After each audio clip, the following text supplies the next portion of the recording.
Programme رکھا تھا تحریک صوت الاولیاء جموں کشمیر کی طرف سے، مگر ایڈمنسٹریشن اور پولیس کے اعلیٰ ذمہ داروں نے ہمیں روکا، صرف روکا نہیں بلکہ مجھے گرفتار رکھا۔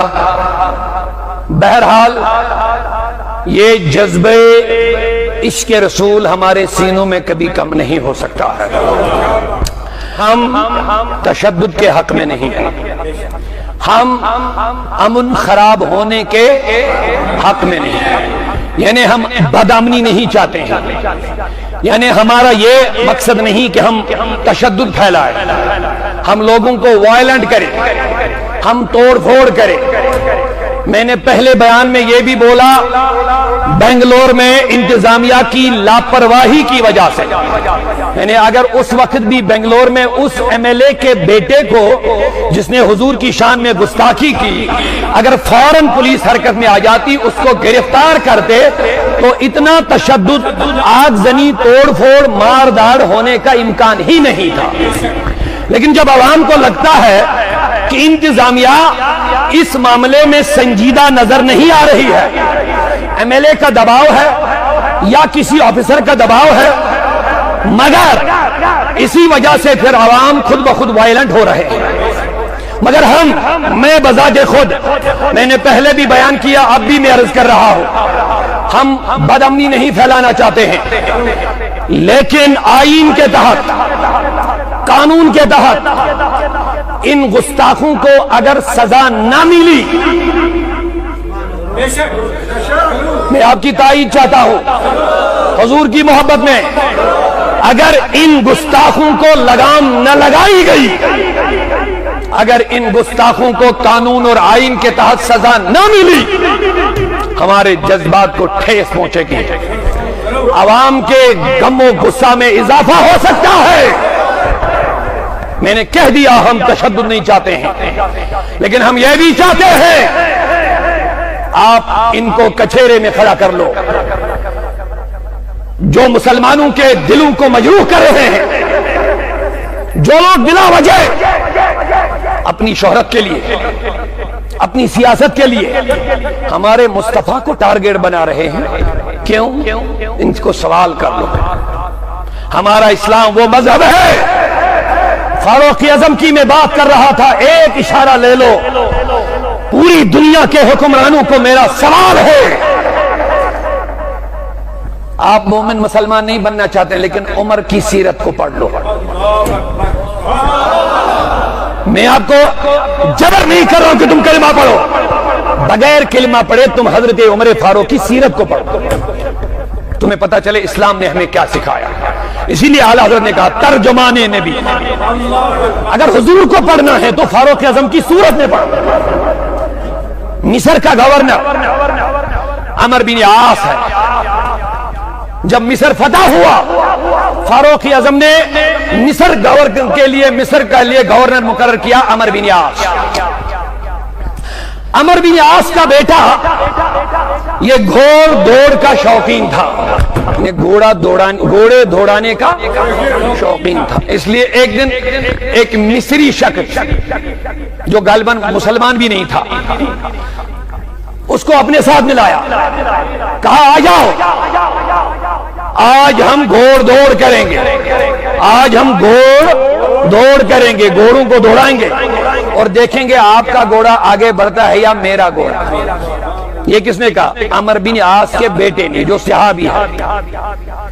چونکہ جو مصری شخص تھا، اس کا گھوڑا آگے بڑھا، جب آگے بڑھا عمر بن عاص چونکہ صحابی اور گورنر کا بیٹا تھا، سنو، اس نے پیچھے سے، وہ درہ ہاتھ میں ہوتا ہے، کمچ، اس نے پیچھے سے اس کو مار دیا، اس مصری شخص کو پیچھے سے مار دیا اور کہا تمہیں کیسے جرت ہوئی کہ گورنر کے بیٹے کے آگے تو بڑھا؟ خذ ھذا انا ابن الاکرمین، میں بزرگوں کا بیٹا ہوں، میں بڑوں کا بیٹا ہوں۔ گیا زمانہ، لیکن امیر المومنین اس وقت فاروق اعظم تھے۔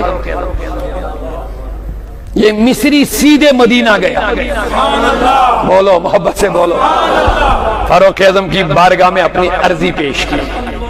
कहा उमर मैं इंसाफ चाहता हूं। वाकया सुनाया, मेरा घोड़ा आगे गया, उसी ने घोड़ दौड़ के लिए कहा, उसको ये बर्दाश्त नहीं हुआ, उसको अपनी इज्जत के खिलाफ ये लगा, उसने धुरा मेरे शानों पे मार दिया, मेरे पीठ पर मार दिया, लिहाजा मुझे इंसाफ दे दीजिए। अब सुनिए बात, मेरी तरफ तवज्जो है। अब अदल की बात है, अब इंसाफ की बात है। इसीलिए आला हज़रत फरमाते हैं आज की कचहरियों को अदालत मत कहो, कचहरी कहो। अदालत उस जगह को कहते हैं जहां लोगों को इंसाफ मिले। जब इंसाफ नहीं तो ये जगह अदालत कहने के हकदार है ही नहीं। जब जस्टिस ही नहीं, तशद्दुद क्यों होते हैं, इख्तिलाफात क्यों होते हैं, फितने क्यों भड़कते हैं, फसाद क्यों बढ़ते हैं, कत्लो गारत क्यों बढ़ता है, इंसाफ खत्म हो गया। फरमाते हैं फारूक आजम ने ऑर्डर किया मिस्र के गवर्नर और उसके बेटे को हाजिर लाओ। गवर्नर सहाबी है, बेटा सहाबी है, बेटा गवर्नर का बेटा है। दोनों को कच्चे अदालत में खड़ा कर लिया और उस मिस्री को भी सामने लाया। जब तहकीकात की तो गवर्नर का बेटा अमर बिन आस रज़ियल्लाहु का बेटा मुजरिम करार पाया।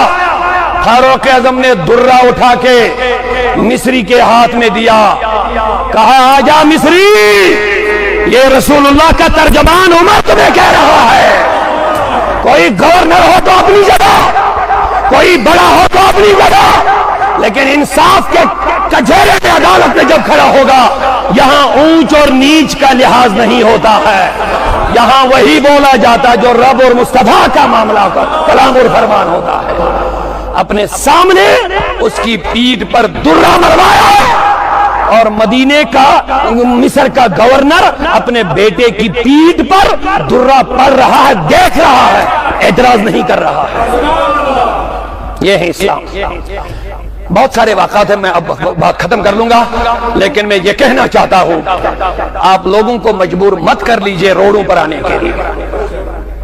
प्रोटेस्ट हो रहे हैं अभी पूरे कश्मीर में, जम्मू कश्मीर में कहीं एक टहनी भी नहीं टूटी।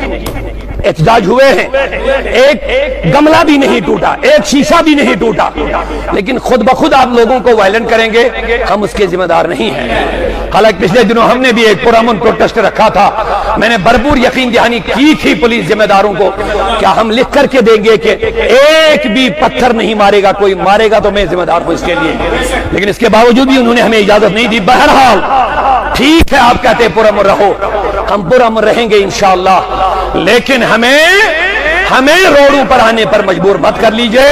ऐसे खबीसों और शैतान सिफर इंसानों को कानून के शिकंजे में लाकर इनको कड़ी से कड़ी सजा मिलनी चाहिए,